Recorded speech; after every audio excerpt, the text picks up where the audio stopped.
우리 지금 창세기 계속 나누고 있는데 어떠세요? 좀 어렵진 않으세요? 창세기 우리가 이렇게 50장이라서 하나하나 가는 게 때로는 느려 보일 때도 있지만은 이 창세기를 하면서 우리가 우리 삶의 기본들을 돌아보면서 하나님께서 원래 우리에게 원하셨던 것이 무엇인지 하나하나 바라보고 우리의 삶을 재정비하는 시간이 될 수 있다고 저는 생각하고 준비하는 저에게는 굉장히 좋은데 듣는 여러분은 얼마나 좋으신지는 잘 모르겠지만 우리가 기뻐하면서 우리 말씀을 우리 한번 나눠보도록 하겠습니다. 하나님께서 우리에게 자주 이 말씀을 주시면서 이 말씀을 듣는 많은 성도들이 이런 말들을 합니다. 하늘은 스스로 돕는 자를 돕는다. 우리가 굉장히 많이 듣는 말이고 하는 말입니다. 어렸을 때부터 많이 들어온 말입니다. 하늘은 스스로 돕는 자를 돕는다. 사람이 최선을 다해서 살면 하늘이 그 사람이 열심히 하는 모습을 보고 감복을 해서 그 사람이 잘 되게 해준다. 그것이 하늘이 스스로를 돕는 자를 돕는다. 열심을 다하면 하늘이 그 대가로 나의 잘 되게 해준다는 말입니다. 그래서 많은 사람이 하늘의 도움을 바라면서 있는 자리에서 최선을 다하면서 살아갑니다. 그리고 이것이 단순히 세상 사람들이 하는 말일 뿐만 아니라 교회 안에서도 사람들이 많이 쓰고 있습니다. 많은 그리스도인들은 우리가 열심히 하면 하나님께서 우리의 열심을 보고 복을 내려주실 것이다. 그렇게 확신합니다. 우리의 열심히 하나님 감동시켜서 하나님의 복을 얻게 된다. 그런데 사실 이 말처럼 잘못된 말이 없습니다. 이 말처럼 기독교와 맞지 않는 말이 없습니다. 우리가 아무리 열심히 한다고 해도 하나님은 감동하지 않습니다. 우리가 아무리 열심히 해도 하나님께서 우리의 열심을 보고 너무 감복이 되어서 우리에게 복을 주는 그런 것이 아닙니다.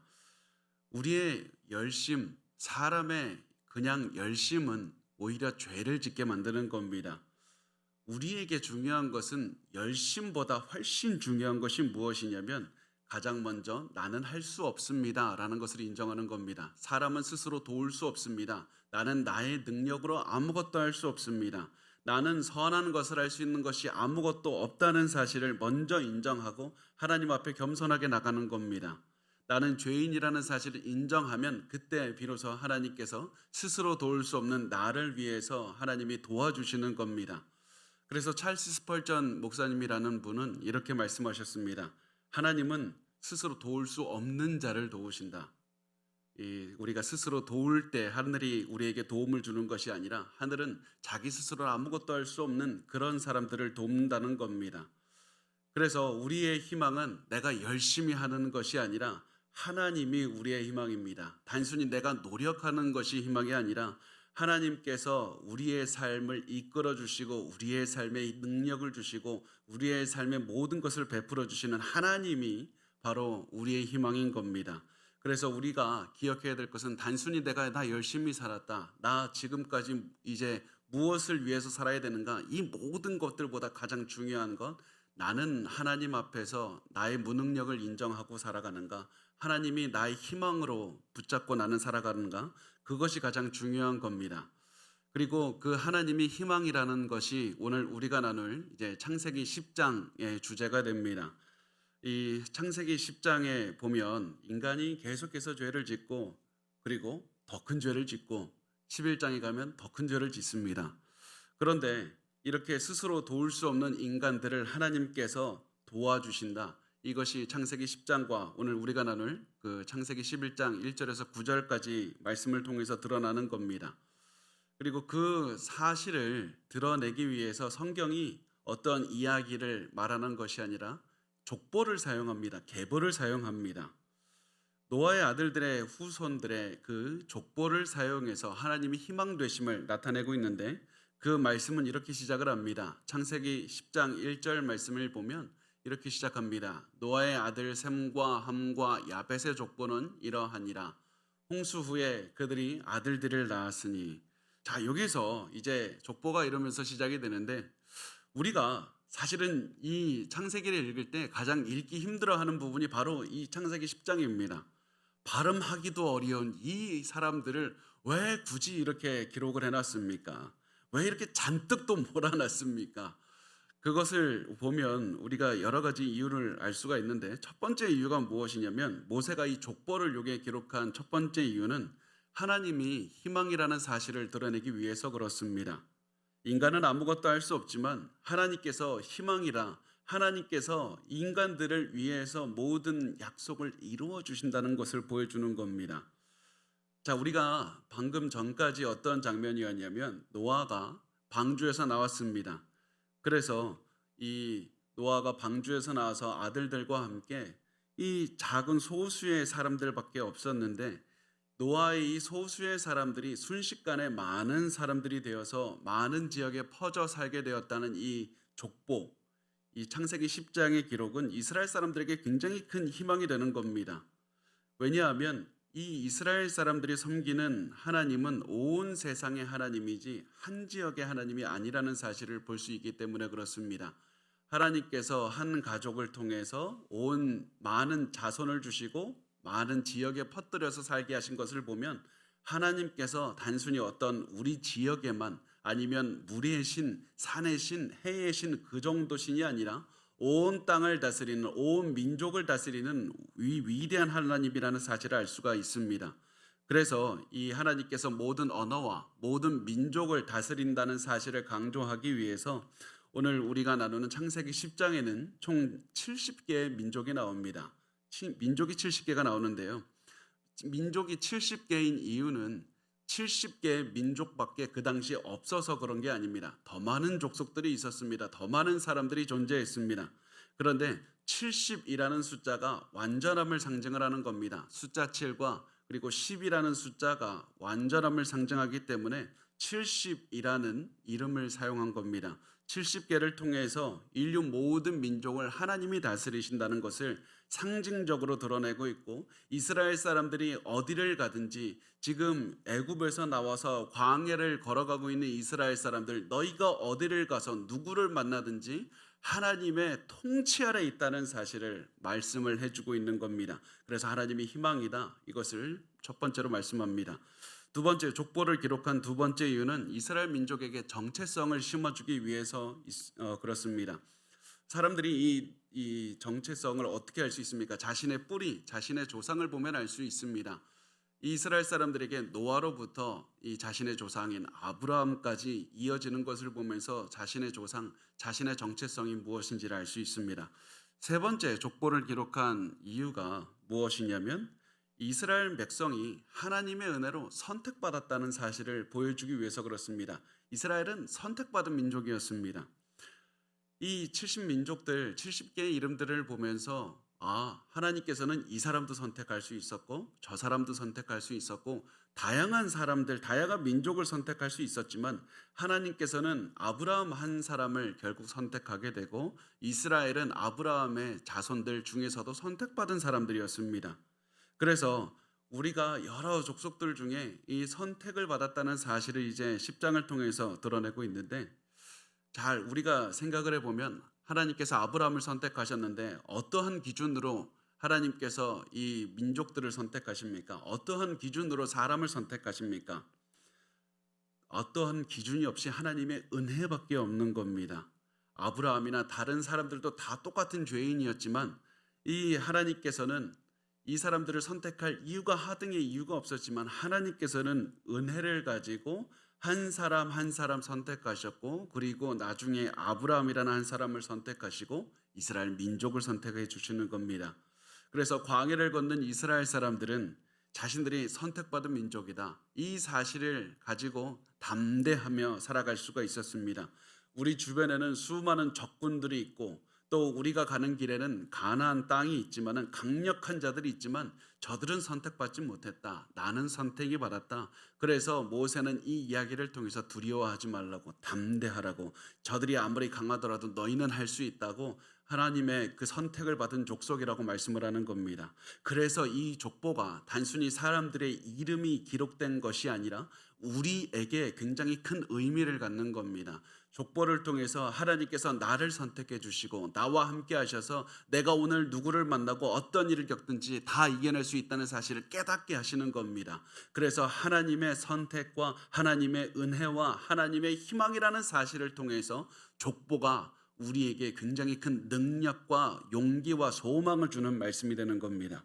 이 모든 목적을 위해서 하나님이 이제 족보를 자세하게 말씀을 하시는데 이 족보를 우리가 간단하게 나누면서 넘어가겠습니다.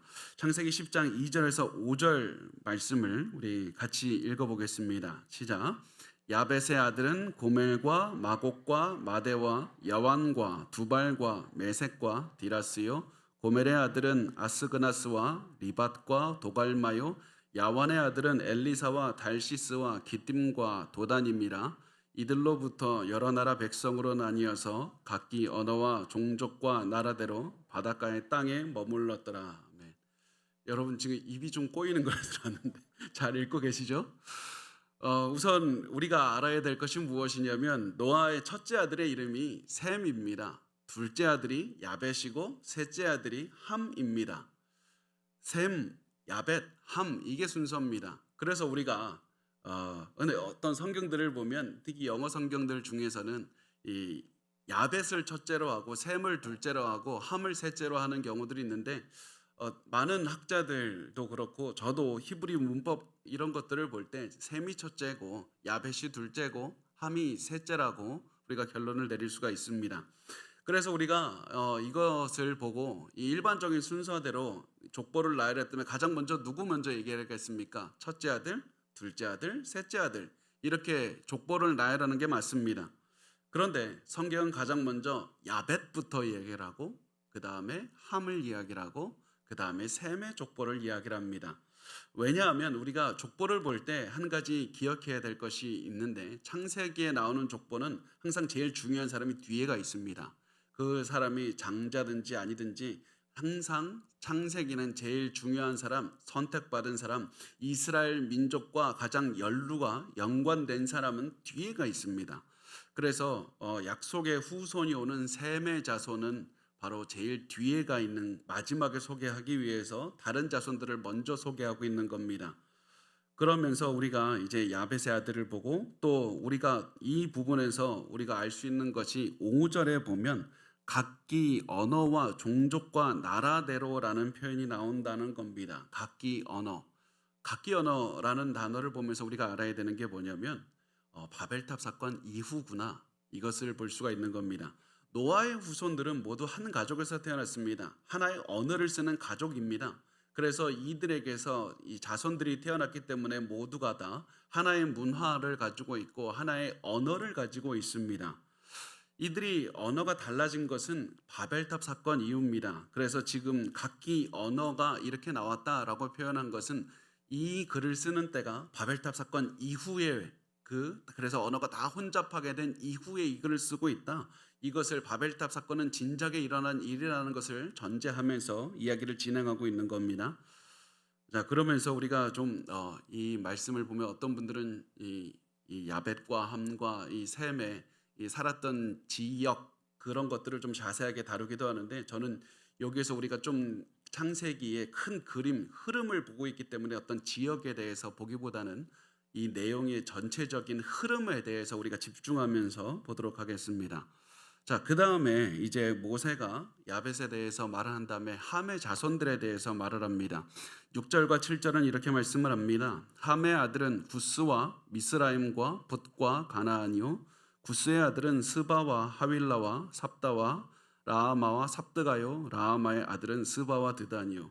저 이거 이름 읽으면서도 틀릴까 봐 되게 조마조마한 거 모르시죠? 이거 틀리면 망신인데 그러면서 읽고 있는데요. 함의 자손들은 가장 넓고 굉장히 광활한 지역을 차지했습니다. 함의 자손들인 이스라엘 백성들을 가장 많이 괴롭혔던 이집트나 바벨론이나 아시리아나 가나안 이런 자손들을 포함합니다. 그런데 이스라엘 민족들에게 가장 많은 영향을 앞으로 주는 이 함의 자손 중에 굉장히 중요한 인물을 이제 등장시키고 있습니다. 그 사람의 이름이 니므롯입니다. 8절부터 12절까지 이렇게 말씀을 합니다. 우리 같이 읽어볼까요? 시작. 구스가 또 니므롯을 낳았으니 그는 세상의 첫 용사라. 그가 여호와 앞에서 용감한 사냥꾼이 되었으므로 속담에 이르기를 아몬은 여호와 앞에 니므롯같이 용감한 사냥꾼이로다 하더라. 그의 나라는 시날 땅의 바벨과 에렉과 악갓과 갈라에서 시작되었으며 그가 그 땅에서 아수르로 나아가 니느웨와 르호보딜과 갈라와 및 니느웨와 갈라 사이에 레센을 건설하였으니 이는 큰 성읍이라. 우선 니므롯의 이름의 의미는 반역입니다. 하나님께 반역했다는 겁니다. 그냥 인간에게 반역한 것이 아니라 하나님께 반역했는데, 이 니므롯이 실제 이 역사적인 인물은 맞습니다. 그런데 이 니므롯이 어떤 칭호, 왕의 타이틀 뭐 이런 것이었는지 아니면 실제 이름이었는지는 확실하진 않습니다. 확실한 것이 무엇이냐면 니므롯은 하나님께 반역하는 사람이었고 강력한 왕이었다는 사실입니다. 니므롯은 하나님께 반역하기 위해서 시날 땅에 사람들을 이끌고 와서 도시를 건설하고 제국을 만들어낸 이 엄청나게 대단한 왕이었습니다. 성경은 니므롯을 세상의 첫 용사라고 말씀을 합니다. 세상에 지금까지는 이런 용사가 없었는데 첫 용사가 됐다. 이 말을 통해서 니므롯을 통해서 인류가 새로운 시대, 이 폭력을 남용하는 시대, 폭력이 당연하게 되는 이런 시대가 온 그런 삶으로 이끈 사람이 니므롯이라는 겁니다. 그래서 이것을 보면 우리가 내릴 수 있는 결론은 니므롯은 굉장히 힘이 셌고 굉장히 싸움을 잘했고 잔인했고 니므롯은 많은 업적들을 세웠는데 그 모든 것을 폭력으로 세웠다라는 사실을 알 수가 있습니다. 그래서 니므롯은 강력한 군사적인 능력으로 주변을 정복하는 군사였고 장군이었고 왕이었습니다. 이 성경이 족보를 기록하다 말고 이 니므롯에 대해서 갑자기 자세하게 잠깐 지나가는 이 언급하고 넘어가는 이유는 창세기 11장에 우리가 나누는 11장 1절에서 9절까지 나오는 바벨탑을 짓는데 그 앞장선 사람이 니므롯이기 때문에 그렇습니다. 그래서 니므롯에 대해서 우선 언급을 하고 그 다음에 이제 다른 자손들에 대해서 얘기를 합니다. 그래서 니므롯에 대한 기록은 우리 11장에서도 보기로 하고 이 남은 함의 자손들을 우리 같이 보겠습니다. 13절에서부터 20절까지 우리 계속 읽으라고 하면 우리 성도들 다 시험 들을 것 같아서 제가 혼자 읽겠습니다. 미스라임은 루딤과 아나밈과 르하빔과 납두힘과 바스루심과 가슬루힘과 갑도림을 낳았더라. 가슬루힘에게서 블레셋이 나왔더라. 가나안은 장자 시돈과 헷을 낳고 또 여부스 족속과 아모리 족속과 기르가스 족속과 휘위 족속과 알과 족속과 신 족속과 아루와 족속과 스말 족속과 하맛 족속을 낳았더니 그 이후로 가나안 자손의 족속이 흩어져 나아갔더라. 가나안의 경계는 시돈에서부터 그라를 지나 가사까지와 소돔과 고모라와 아드마와 스보임을 지나 라사까지였더라. 이들은 함의 자손이라 각기 족속과 언어와 지방과 나라대로였더라. 이렇게 해서 우리가 지난번에 나눴듯이 가나안도 함의 자손에 포함된다는 것을 알 수가 있습니다.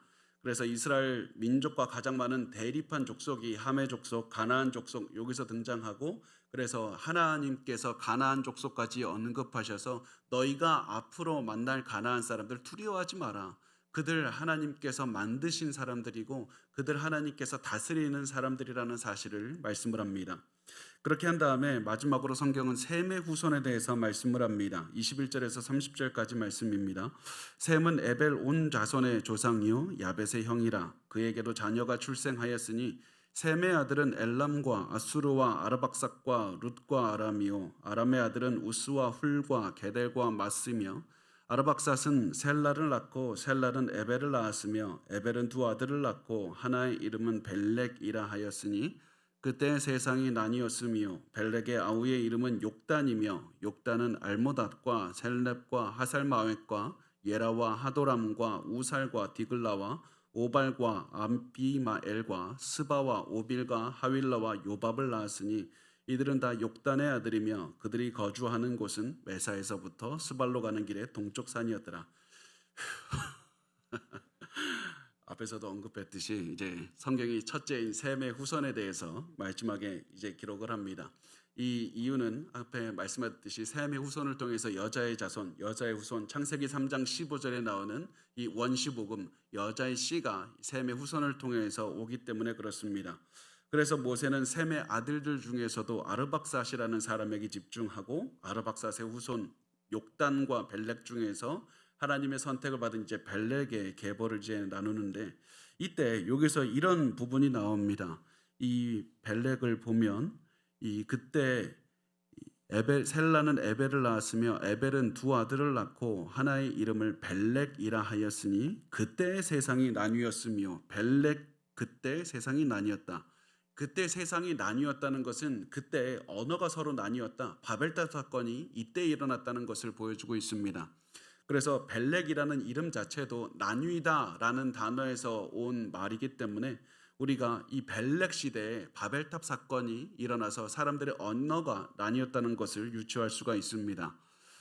그리고 31절에서 32절은 말씀합니다. 이들은 셈의 자손이니 그 족속과 언어와 지방과 나라대로였더라. 이들은 그 백성들의 족보에 따르면 노아 자손의 족속들이요 홍수 후에 이들에게서 그 땅의 백성들이 나뉘었더라. 자, 이렇게 해서 족보가 마무리가 됩니다. 이 말씀 통해서 모세가 한 가지 사실을 강조하고 있습니다. 하나님께서 약속 지키시는 분이다. 이 30절과 31절과 32절을 통해서 하나님은 약속 지키셨다고 말씀합니다. 하나님께서 노아와 노아의 자녀들에게 아들들에게 무슨 명령을 하셨냐면 생육하고 번성하라고 하셨습니다. 그래서 이 생육하고 번성하라는 것을 족보로 하나하나 기록하고 이들이 온 땅에 퍼져 살았고 이것들이 전부가 아니라 70개를 기록하면서 하나님께서는 이 자손들에게 수많은 자손들을 낳게 하고 각 땅을 차지하게 하셨다. 그래서 그 각 땅에서 살 수 있게 하셨다라는 것을 말씀을 하는 겁니다. 그래서 하나님은 너희에게 명령을 주실 뿐만 아니라 그 명령을 너희가 지킬 수 없으므로 그 명령을 지킬 수 있는 능력도 주시는 분이다. 너희의 희망은 하나님밖에 없다. 그래서 너희가 앞으로 해야 되는 것은 하나님께 순종하고 하나님의 명령을 따라서 생육하고 번성하고 계속해서 흩어지면서 땅에 충만하며 살아가는 것, 하나님의 통치 아래에서 계속해서 번성하며 살아가면 된다는 그 사실을 알려주는 겁니다. 근데 이 말씀이 우리에게도 동일하게 적용되는 겁니다. 우리가 이 세상에 어디에 있든지 누구를 만나든지 모든 사람, 이 70개의 민족이 세상의 모든 사람을 상징하듯이 오늘날 우리가 만나는 모든 사람 어느 곳에 있든지 그 모든 지역도 하나님의 통치 아래 있다는 것을 보여주는 겁니다. 그래서 우리가 세상 사람들이 하나님의 통치 아래 살아가기 때문에 우리는 누구를 만나든지 두려워하지 말고 하나님의 뜻에 따라서 하나님을 섬기면서 살아가야 된다. 그리고 세상 사람들도 모두 원래는 하나님을 믿고 하나님의 통치대로 살아가야 되는 것이 온전한 삶의 모습이었다. 그런데 문제가 어디서 드러납니까? 사람들이 그렇게 살지 않는 겁니다. 죄 가운데 살면서 하나님을 벗어나서 살아가는 겁니다. 죄를 짓는 모습, 그것이 바로 창세기, 우리가 앞으로 나눌 창세기 11장 1절부터 9절까지 나오는 그런 모습입니다. 사람들이 하나님의 뜻을 어기며 하나님께 반항해서 살아가는 모습을 보여주고 있습니다. 그것이 1절에서 2절 우리 한번 같이 읽어보도록 하겠습니다. 시작. 온 땅의 언어가 하나요 말이 하나였더라. 이에 그들이 동방으로 옮기다가 시날 평지를 만나 거기 거류하며. 온 땅의 언어가 하나요 말이 하나였다. 이 말은 말로 하는 것, 입으로 하는 언어와 쓰는 언어, 그것이 다 동일했다. 모든 사람들이 동일한 언어를 가지고 있었다고 말씀을 합니다. 모두 노아의 후손, 한 아버지의 후손이었기 때문에 다 똑같은 언어 쓰고 똑같이 소통할 수 있고 하나의 문화를 가지고 있고 다 서로 공동체 의식으로 하나가 묶여질 수가 있는 겁니다. 그런데 이 사람들은 이렇게 하나의 공동체를 형성할 수 있고 하나의 언어로 소통할 수 있는 능력을 사용해서 하나님께 영광 돌리고 하나님의 뜻에 순종하는 데 사용하지 않고 죄를 짓는 데 사용했습니다. 하나로 똘똘 뭉쳐서 죄를 짓고 하나님께 반항했습니다. 그 죄를 선동한 사람이 니므롯이었습니다. 니므롯은 온 세상 사람들을 끌고 다니지는 않았습니다. 니므롯은 일부 사람들을 이끌고 그 사람들을 데리면서 죄를 짓도록 선동했습니다. 그런데 니므롯이 지은 이 바벨탑 사건 때문에 온 세상 사람들이 저주를 받게 됩니다. 우선 모세는 니므롯이 굉장히 흥미롭게 니므롯이 움직이는 동선에 대해서 그리고 있습니다.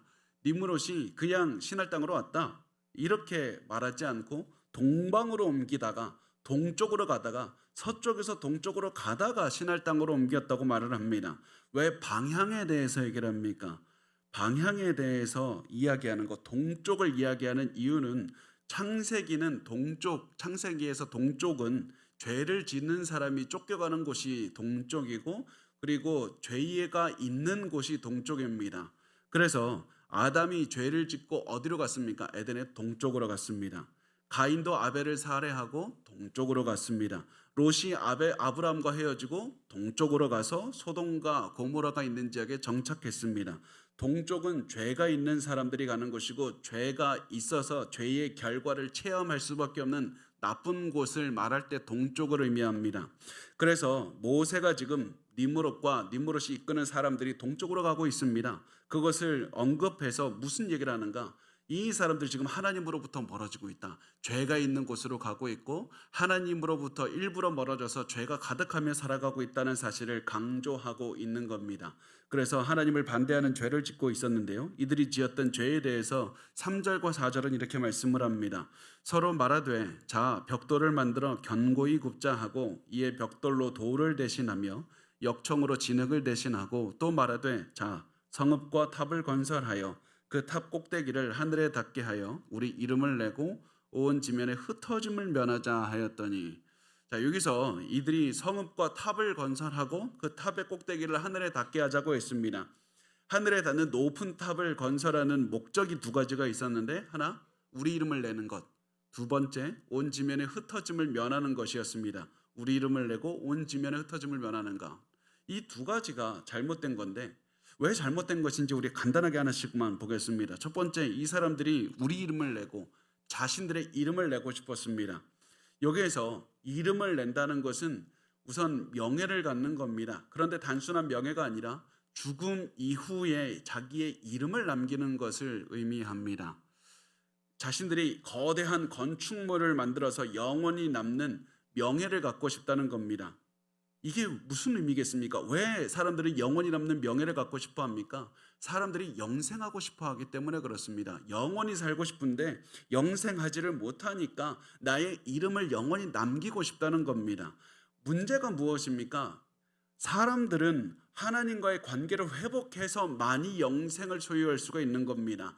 성경에 지금까지 나왔던 모든 사람은 하나님과 동행했을 때 영생을 소유할 수가 있는 겁니다. 그런데 사람들은 하나님께 다가가지 않고 대단한 건축물을 만들고 위대한 업적을 이뤄서 위대한 것들을 성취해서 내 명성을 후대에 전해서 나 영원히 살겠다, 이렇게 해서 이들의 삶의 모습이 이 죄가 되었던 겁니다. 두 번째, 이 사람들은 바벨탑이 지면에서 흩어지기를 싫어하는, 흩어지기를 면하자는 목표를 위해서 바벨탑을 만들었다고 말씀을 합니다. 하나님께서는 인류에게 명령하셨습니다. 생육하고 번성하고 땅을 충만하라. 그렇게 해서 이 인류에게 준 그 명령은 더 많은 아이를 낳고 계속해서 더 많이 퍼뜨려가고 더 많은 땅들을 차지하기 위해서 움직여야만 됐습니다. 그런데 이 사람들은 하나님께 반역하고 흩어지기를 거부했습니다. 왜 흩어지기를 거부합니까? 같이 있어야 힘이 되고 흩어지면 힘이 약해지기 때문에 그렇습니다. 흩어지면 힘이 분산됩니다. 같이 있으면 강력한 능력을 소유할 수 있습니다. 그래서 이 사람들은 우리가 가진 힘으로, 우리 언어가 똑같고 문화가 똑같고 우리 같은 이 아버지 같은 조상에게서 나온 사람들이니까 우리 한 마음으로 하나님께 반항하고자 이렇게 이야기를 하면서 한 마음으로 죄를 지은 겁니다. 같은 언어를 쓰면서 하나님께 불순종했습니다. 그래서 이 사람들은 하늘에 닿는 큰 건축물을 지어서 자기들만 봤던 게 아니라 주변에 지나가는 사람들도 보게 했고, 그것을 보는 사람들마다 우리도 와서 우리도 당신들과 함께하고 싶습니다, 우리도 같이 살게 해달라고, 그렇게 해서 더 많은 사람들을 끌어들여서 더 많은 죄를 짓도록 이끌었던 겁니다.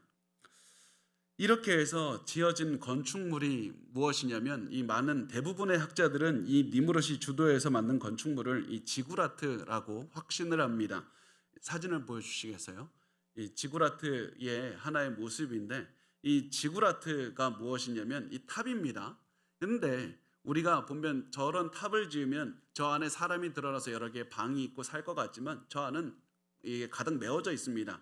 어떤 방도 없습니다. 제일 꼭대기층의 방 하나 빼고는 그 밑에는 방이 없습니다. 단지 하늘에 닿는 높은 탑을 만드는 것이 목적이었습니다. 왜 그러면 저런 탑을 쓸데없이 지어서 하늘에답게 높게 만드십니까? 그것은 이 지구라트를 지은 목적을 보면 알 수가 있는데, 지구라트의 목적은 이 용도가 무엇이냐면 큰 계단입니다. 아까 층층이 있었던 그런 것들이 하나하나 계단이라고 보시면 됩니다. 누구를 위한 계단입니까? 신을 위한 계단입니다. 하늘에 있는 신이 지구라트에 있는 제일 꼭대기층에 있는 신의 세계와 인간의 세계를 연결하는 그 문이 있는데, 그 문을 통해서 인간의 세계로 내려오고, 인간의 세계로 온 신이 이 지구라트 계단 삼아서 이 하늘에서 땅으로 내려오는 겁니다. 그리고 지구라트 옆에는 신전을 둬서 신이 지구라트에 내려온 다음에 옆에 있는 신전으로 가서 거기서 제사를 받고 그 다음에 복을 내려주기를 원했던 겁니다. 그래서 이 신전 옆에 이 지구라트 옆으로 도시가 이제 형성이 되고 건축물들이, 많은 건축물들이 지구라트 주변에 세워지게 됩니다. 사람들의 이 생활의 중심지, 도시의 중심지가 지구라트가 되는 겁니다. 바로 여기에서 여러분 죄의 모습이 드러납니다. 지구라트의 용도가 뭐라고 했습니까? 신이 하늘에서 땅으로 내려오는 겁니다. 지구라트의 목적은 신을 땅으로 끌어내리는 데 있었습니다. 사람들은 처음에 에덴에서부터 죄를 지을 때 무슨 목적이 있었냐면 내가 하나님처럼 높아지리라, 이것이 목적이었습니다. 그래서 에덴에서부터 하와가 먹을 때부터 계속해서 하나님처럼 높아지는데 그 꿈을 뒀는데, 인류가 아무리 시도해도 하나님처럼 높아질 수가 없는 겁니다. 아무리 해도 하나님처럼 될 수가 없었습니다. 그렇지만 이들은 하나님처럼 되고 싶다는 그런 욕망은 버리지 못했습니다. 그래서 이들이 내린 결론이 무엇이냐면 하나님을 끌어내려야 되겠다. 내가 올라가지 못하면 하나님이라도 끌어내려야 되겠다.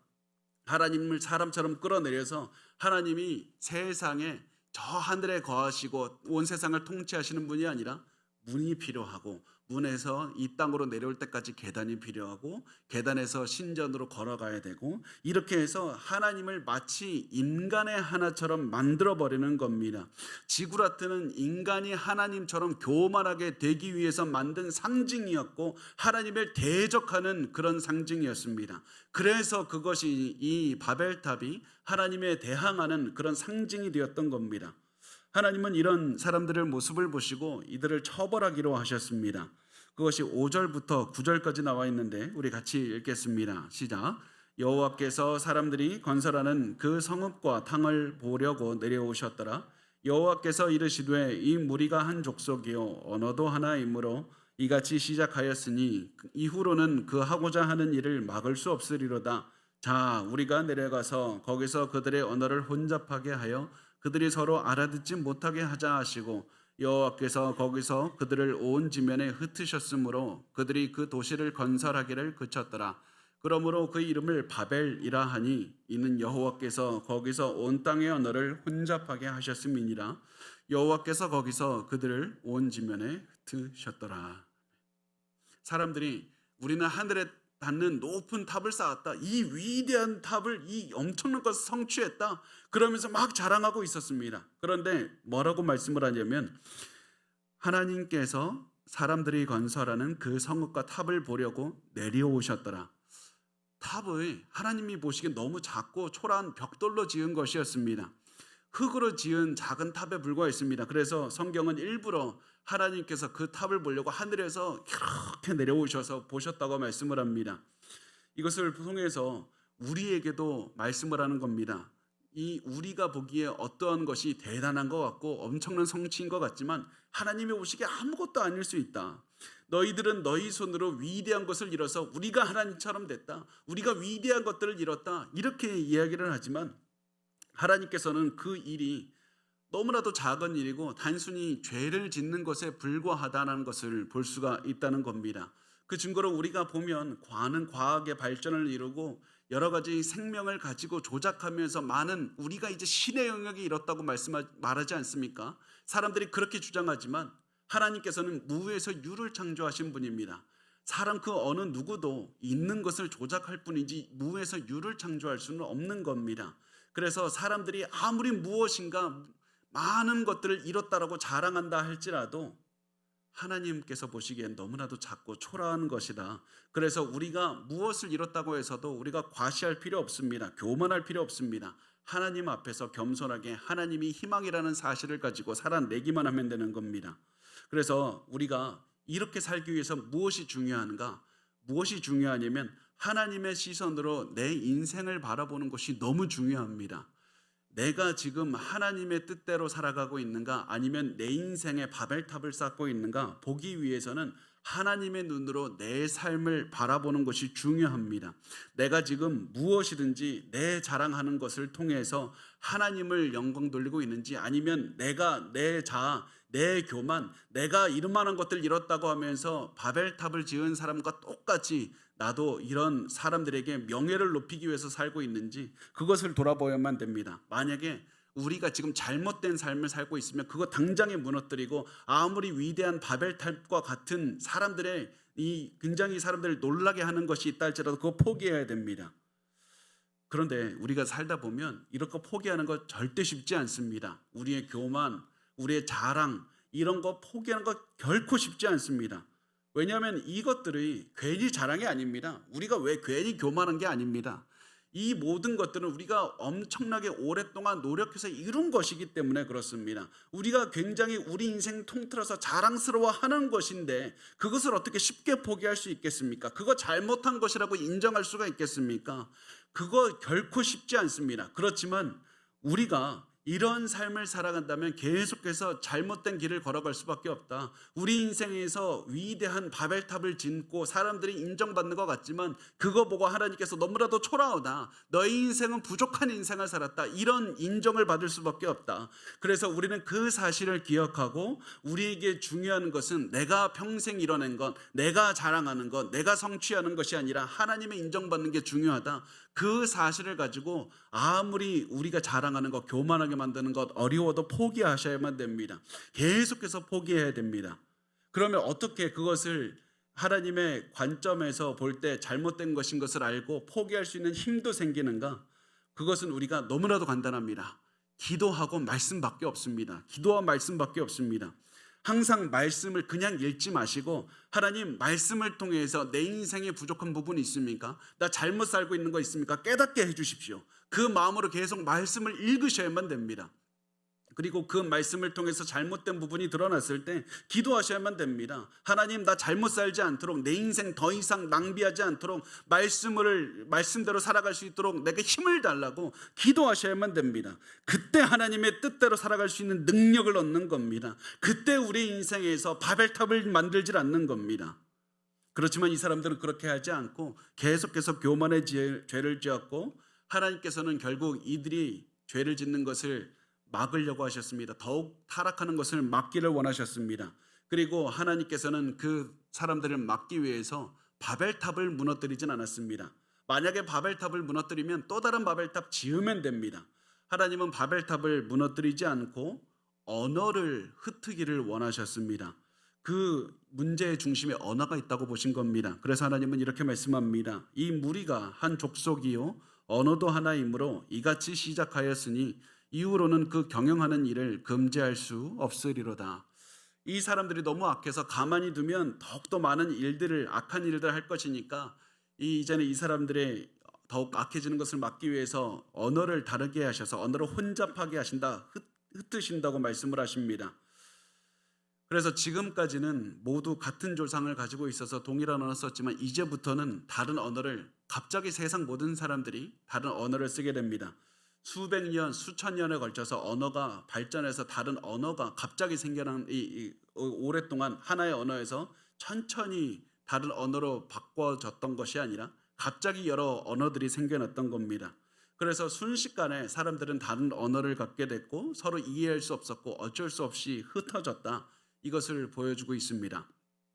자, 우리가 이제 말씀을 정리하면서 우리 바벨탑 사건을 통해서 무엇을 우리가 깨달을 수 있는지 적용할 수 있는지 세 가지만 보도록 하겠습니다. 첫 번째, 우선 우리가 반드시 기억해야 되는 것이 무엇이냐면 이 명예를 얻는 것이 항상 나쁜 것은 아니라는 사실을 꼭 기억하셨으면 좋겠습니다.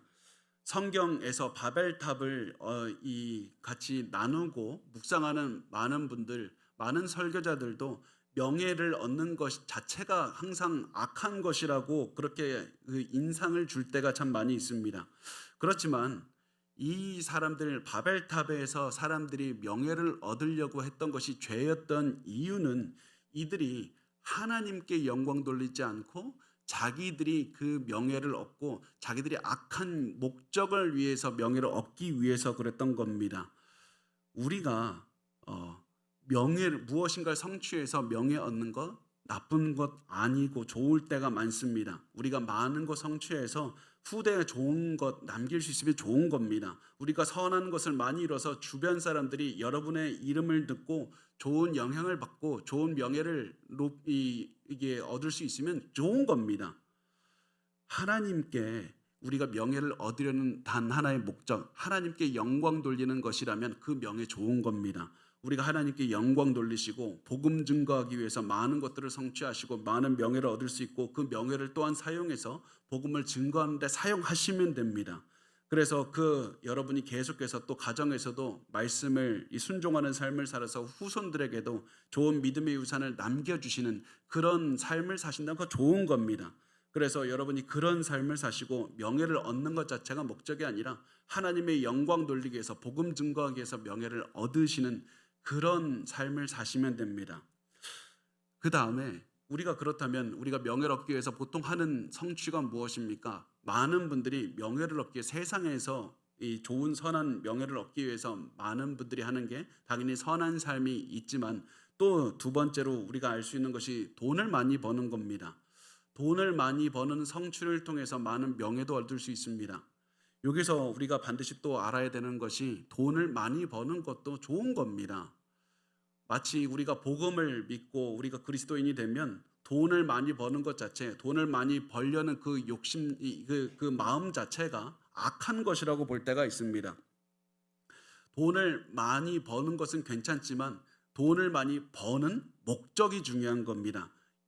명예를 얻는 목적도 중요하듯이 돈을 버는 목적도 중요합니다. 돈을 벌려는 목적이 돈을 많이 버는 것이 목적에 대해서는 안 되고 내가 더 좋은 집을 살려는 궁궐 같은 집에서 떵떵거리면서 살려는 것이 목적에 대해서도 안 되고 하나님께 영광 돌리는 것이 우리가 돈을 많이 버는 목적이어야만 됩니다.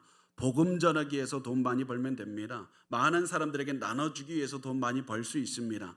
많은 사람들을 고용해서 그들을 먹여 살려서 그 모든 사람이 하나님께 영광 돌리게 하는 목적을 위해서 우리가 돈을 벌 수 있고 사업을 확정할 수 있는 겁니다. 그래서 우리가 그 어떤 마치 불교처럼 이렇게 생각하지 않으셨으면 좋겠습니다. 많은 기독교인들이 교회 하나 있지만 불독교인 경우가 많거든요. 불교면서 기독교인 경우가 많습니다. 마치 많은 기독교인들이 교회 안에서 어떻게 말하냐면 우리 가난해야 됩니다. 청빈하고 낙도하는 그런 삶을 살아야 됩니다. 우리 가난한 것이 좋은 그리스도인입니다. 이렇게 말합니다. 절대 그렇지 않습니다. 구약이나 신약에 다 신실한 그리스도인들, 신실한 하나님의 사람들, 가난한 사람도 있었지만 부자들도 있었습니다. 하나님을 사랑하면서도 부자 될 수 있었습니다. 무소유는 불교지 기독교가 아닙니다.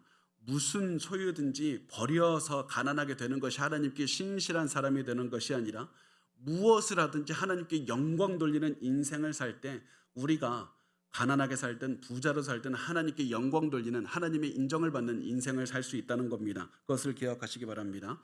두 번째, 우리가 만나는 모든 사람은 하나님이 다스리는 사람들이라는 사실을 기억하셔야만 됩니다. 모세를 통해서 하늘에 닿은 높은 탑을 헐어버린 하나님의 이야기를 듣고 있었던 사람들이 누굽니까? 애굽에서 나온 이스라엘 사람들입니다. 이 사람들은 이 얘기를 듣고 굉장히 기뻤을 겁니다. 왜냐하면 자신들이 앞으로 가야 되는 가나안 땅에도 높은 탑이 있고 높은 성벽들이 있고 그 성벽 속에 있는 사람들을 정복해야 됐기 때문에 그렇습니다. 그런데 이 이야기를 듣는 사람들이 어떤 생각을 했겠냐면 하늘에 대한 바벨탑도 무너뜨린 하나님께서는 가나안 사람들의 성도 무너뜨리실 것이다.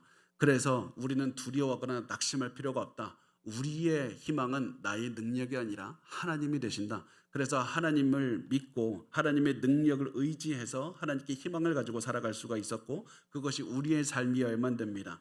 바벨탑을 무너뜨리셨던 하나님은 우리의 삶에서도 우리가 만나는 어떠한 악한 그런 능력도 다 이겨내게 하실 겁니다. 어떠한 고난도 두려워하거나 걱정하지 마시기 바랍니다. 하나님의 뜻대로 사시기만 하면 됩니다.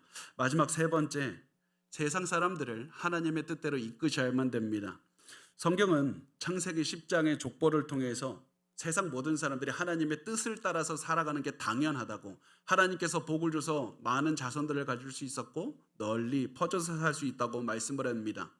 그런데 지금 우리 삶은 어떻습니까? 우리 주변에는 예수 믿는 게 비상식적인 게 됐습니다. 조롱받는 게 됐습니다. 텔레비전, 영화 이런 데 보면 항상 악한 사람으로 기독교인들, 목회자들 등장시킵니다. 이런 세대에서 세대에 사는 우리가 족보를 읽으면서 깨달아야 되는 것은 나의 사명이 무엇인가, 그것을 깨달아야 됩니다. 온 세상에 하나님의 뜻을 따르며 살도록 인도해야 되는 것이 나의 사명이다. 족보, 이렇게 많은 사람들에게 하나님의 뜻을 따라서 살게 하신 그 하나님께서는 나에게 지금도 예수를 믿지 않은 수많은 사람들에게 복음을 전해서 그 사람들이 예수 믿게 하고 하나님의 뜻대로 살게 하는 것이 나에게 맡겨진 사명이라는 사실을 가지고 반드시 그 사명을 위해서 사시기 바랍니다. 그래서 우리를 통해서 세상 모든 사람들이 예수 그리스도 믿고 구원도 얻을 수 있도록 그렇게 기도하는 삶을 사시기 바랍니다. 이것이 우리가 오늘 창세기 10장과 11장 1절에서 9절에서 나눌 수 있는 그런 말씀입니다. 이 말씀 반드시 기억하시고 우리의 삶에서 하나님의 뜻대로 살아갈 수 있는 그런 삶을 우리가 매일 살아갔으면 좋겠습니다. 우리가